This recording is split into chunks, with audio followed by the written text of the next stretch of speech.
Welcome to the recap, What United Methodists Need to Know. I'm Chuck Long. And I'm Lila Marigza. As we begin 2023, some United Methodist churches are beginning the new year in the midst of conversation around disaffiliation.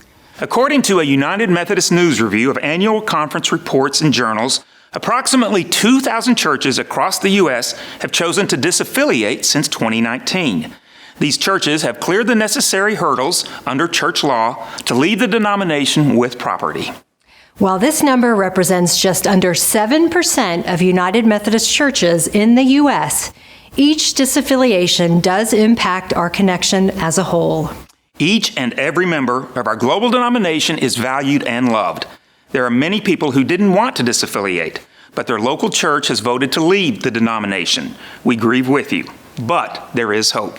Last fall, 300 United Methodists gathered at an event called Space at the Table, Conversations of Hope for the UMC Future.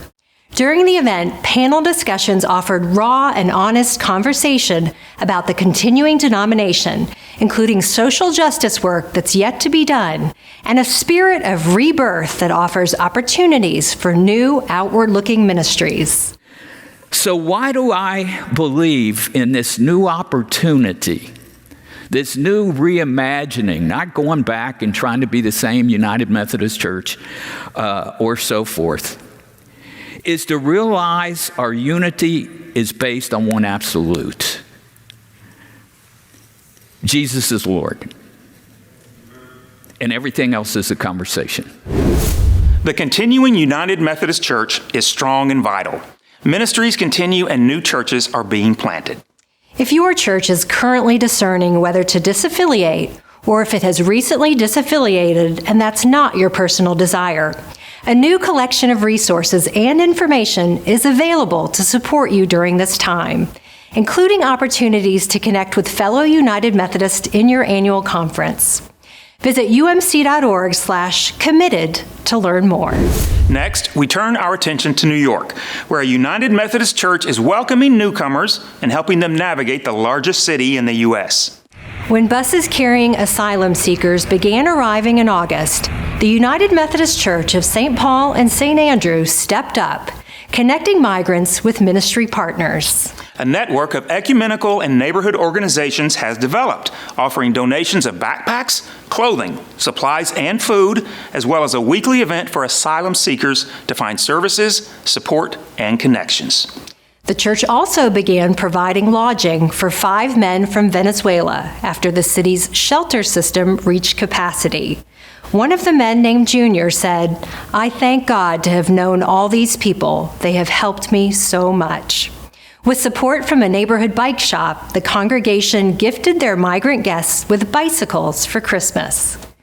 Additional United Methodist congregations are serving migrants in other parts of New York City as well, offering a respite center, English classes, and many other necessities for people seeking assistance. Chuck, the new year brings new leadership in the United Methodist Church. This month, 17 recently elected United Methodist bishops will begin their new ministry assignments. The bishops were elected in jurisdictional and central conference meetings in November. Of the 13 bishops elected in the U.S., 7 are women and 8 are people of color. The election saw many firsts. Bishop Ruby Nell M. Estrella is the first female bishop in the Philippines Central Conference. Bishop David Wilson is the denomination's first Native American bishop. Bishop Carlo A. Rapanut is the first Filipino-American bishop. He's also the first U.S. bishop who was ordained in a Central Conference. Bishop Hector A. Burgos Nunez is the first Hispanic Latino bishop in the Northeastern jurisdiction. Bishop Dolores D. Williamston is the first Black woman bishop in the South Central jurisdiction. And Bishop Cedric D. Bridgeforth is the first openly gay and married Black male bishop.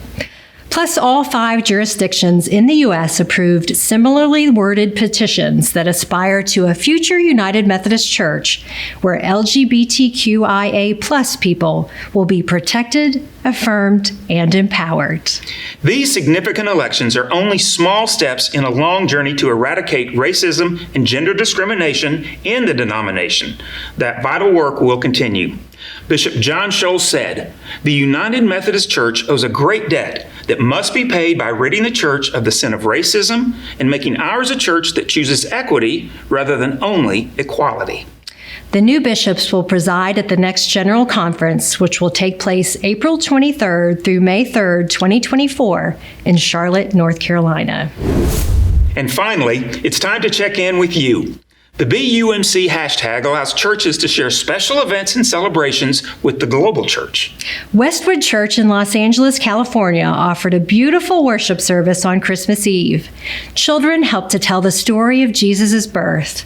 Choirs shared their gift of song, and families had the opportunity to draw close to each other and to God. In the Philippines, young people attended Christmas Institute 2022, which took place in December. The Christmas Institute is an annual retreat where youth can participate in activities such as Bible study, devotion, games, and more. The theme was Healing, Time to Breathe.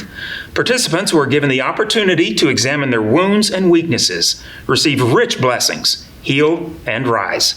Organizers hope the lessons learned will be shared as the youth return home. Where do you see God working in your life and community? Share your story. Simply add the hashtag BeUMC when you post on social media. Learn more and be inspired at umc.org/BeUMC. Thanks for joining us for the recap. Stay in the know every day on umc.org. See you next time.